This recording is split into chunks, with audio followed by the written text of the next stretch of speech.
Everyone, welcome to my channel journeying journalism. आज मैं एक ऐसे करियर ऑप्शन के बारे में बात करने वाली हूँ जिसको लेकर के लोगों के मन में काफ़ी कन्फ्यूजन्स होते हैं। जी हाँ, मैं बात कर रही हूँ जर्नलिज्म एंड मास कम्युनिकेशन के बारे में। आज इस वीडियो के थ्रू मैं आपको इस कोर्स से रिलेटेड हर एक जानकारी दूंगी। तो जब भी हम जर्नलिज्म करने को सोचते हैं या फिर एक जर्नलिस्ट बनना चाहते हैं तो हमारे मन में बहुत सारे सवाल आते हैं। और जो सबसे पहला सवाल है वो ये कि आखिर जर्नलिज्म एंड मास कम्युनिकेशन होता क्या है। जर्नलिज्म एंड मास कम्युनिकेशन तो एक ही तरह के लगते हैं, इसलिए अक्सर लोग इन दोनों में कंफ्यूज हो जाते हैं, लेकिन इन दोनों में काफ़ी फ़र्क है। जी हाँ, आप इस तरह से समझ सकते हैं कि मास कम्युनिकेशन अगर एक देश है तो जर्नलिज्म उसका एक शहर है। आप हर एक मीडियम जो यूज़ करते हैं एक मास ऑडियंस से कम्युनिकेट करने के लिए, वो सारे मास कम्युनिकेशन के अंदर आते हैं। जैसे कि जर्नलिज्म, फिल्म, ये सारे एक पार्ट है मास कम्युनिकेशन के। और जर्नलिज्म केवल खबरों से संबंधित होती है। अब जो दूसरा सवाल हमारे दिमाग में आता है वो ये कि आखिर कौन कौन से स्टूडेंट्स इस सब्जेक्ट को परस्यू कर सकते हैं। तो मैं बता दूं कि आपको इस कोर्स को परस्यू करने के लिए 12th तक की पढ़ाई किसी भी सब्जेक्ट से कंप्लीट करनी पड़ेगी। उसके बाद आप BA in journalism and mass communication या फिर BSc in journalism and mass communication कर सकते हैं। ये 3 साल का कोर्स होता है। और अगर आप ग्रेजुएशन किसी और सब्जेक्ट से कर रहे हैं, जैसे कि बीकॉम कर रहे हो या फिर बीएससी कर रहे हो और इस फील्ड में आप आना चाहते हैं, तो भी आपको घबराने की कोई ज़रूरत नहीं है, क्योंकि अब भी आपके पास चांस है। आपको क्या करना है, आपको directly masters in journalism and mass communication करना होगा या फिर आप डिप्लोमा करके इस फील्ड में आ सकते हैं। आपको दोबारा से ग्रेजुएशन नहीं करनी होगी। अब तीसरा सवाल जो हमारे दिमाग में आता है वो ये कि आखिर इस कोर्स की सिलेबस क्या होती है, यानी कि इन 3 सालों में आपको क्या क्या पढ़ाया जाता है। तो सिलेबस की अगर मैं बात करूं तो आपको इस कोर्स में प्रिंट मीडिया, इलेक्ट्रॉनिक मीडिया जैसे कि टेलीविज़न, रेडियो के साथ साथ आपको फिल्म स्टडीज़ भी कराई जाती है और तमाम मास कम्युनिकेशन की चीज़ों और जर्नलिज्म की चीज़ों के बारे में theoretical as well as practical knowledge दी जाती है। आपको इन चीज़ों के बारे में हिस्ट्री पढ़ाई जाती है, जैसे कि पहला न्यूज़पेपर कब आया था, इलेक्ट्रॉनिक पहली बार टेलीविज़न कब आया, कैसे आया, कौन कौन से चैनल्स थे। इसके अलावा आपको न्यूज़ के बारे में, news writing, news editing, news reporter की जो क्या काम होती है और न्यूज़ एंकर क्या करते हैं, इन सारी चीज़ों के बारे में आपको थ्योरेटिकल नॉलेज के साथ साथ आपको प्रैक्टिकली ट्रेनिंग भी दी जाती है। और फिल्म स्टडीज़ की मैं बात करूँ तो आपको फिल्म्स दिखाए जाते हैं। आपको प्रोजेक्ट के तौर पे आपको डॉक्यूमेंट्रीज़, फीचर फिल्म, इन सारी चीज़ों को बनाया जाता है, प्रैक्टिस कराए जाते हैं। तो आपको इन 3 सालों में इन सारी चीज़ों के बारे में ही पढ़ाई जाती है। अब नेक्स्ट क्वेश्चन जो आता है वो ये कि आखिर इस कोर्स को कंप्लीट करने के बाद हम क्या करेंगे। तो मैं बता दूं कि इस कोर्स को कंप्लीट करने के बाद, यानी कि आप ग्रेजुएट हो जाते हैं, उसके बाद आपके पास 2 ऑप्शंस होते हैं। या तो आप फर्दर स्टडी कर सकते हैं, जैसे कि masters in journalism and mass communication या फिर diploma in mass communication and journalism. इसके अलावा आप और भी पढ़ना चाहें तो आप पीएचडी भी कर सकते हैं।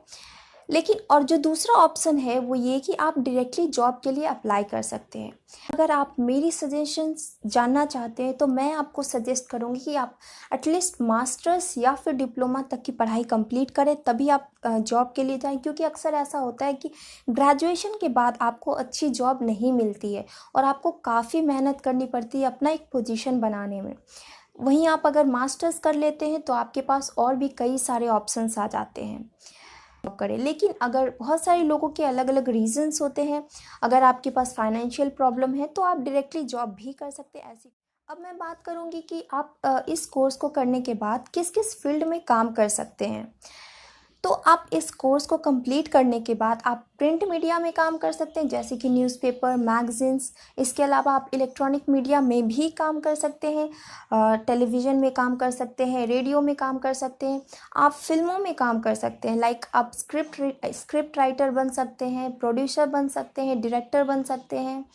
इसके अलावा आप साउंड मैनेजर बन सकते हैं, कैमरा पर्सन बन सकते हैं।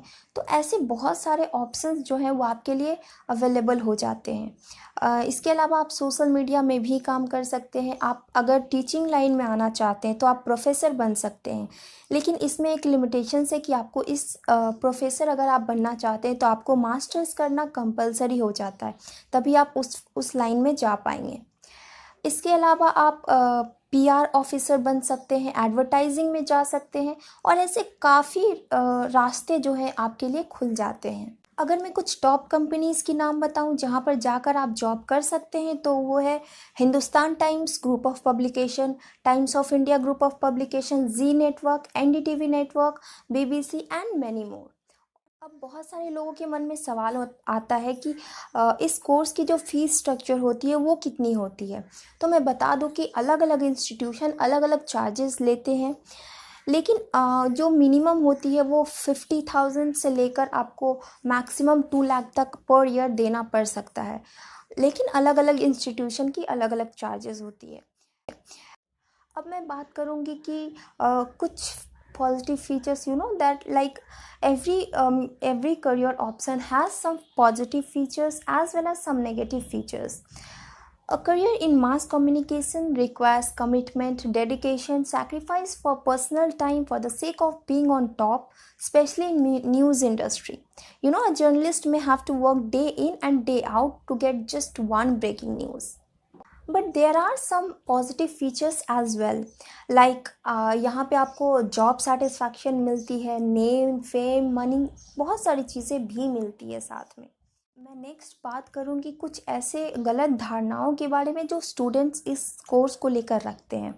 उन्हें लगता है कि फिल्म स्टडीज़ करानी होगी, कैमरा वर्क सिखाया जाता है, तो मतलब ये तो बहुत ही इंटरेस्टिंग एंड बहुत फ़न है, इसमें तो पढ़ना नहीं पड़ता होगा। तो ये बहुत गलत धारणा है। अगर आप इस मेंटालिटी के साथ इस सब्जेक्ट को चूज़ करते हैं कि यहाँ पे आपको पढ़नी नहीं पड़ेगी, तो ये आप बहुत गलत है, क्योंकि यहाँ पे आपको पढ़ाई बहुत ज़्यादा करनी पड़ेगी। आपको हर एक फील्ड के हर एक सब्जेक्ट से रिलेटेड आपको जानकारी रखनी पड़ती है, आपको न्यूज़ से जुड़े हुए रहना पड़ता है पहुँचे।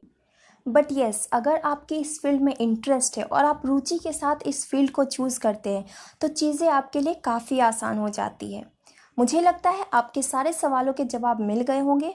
और भी कोई सवाल है तो कमेंट बॉक्स में ज़रूर लिखें। और इस फील्ड से जुड़ी हुई आपको और भी कोई जानकारी चाहिए, इन्फॉर्मेशन चाहिए, तो आप मेरे चैनल को सब्सक्राइब ज़रूर करें, ताकि मैं जब भी नेक्स्ट वीडियो अपलोड करूं वो आप तक ज़रूर पहुंचे। और वीडियो अगर अच्छी लगी हो तो लाइक एंड शेयर ज़रूर करें। Thank you.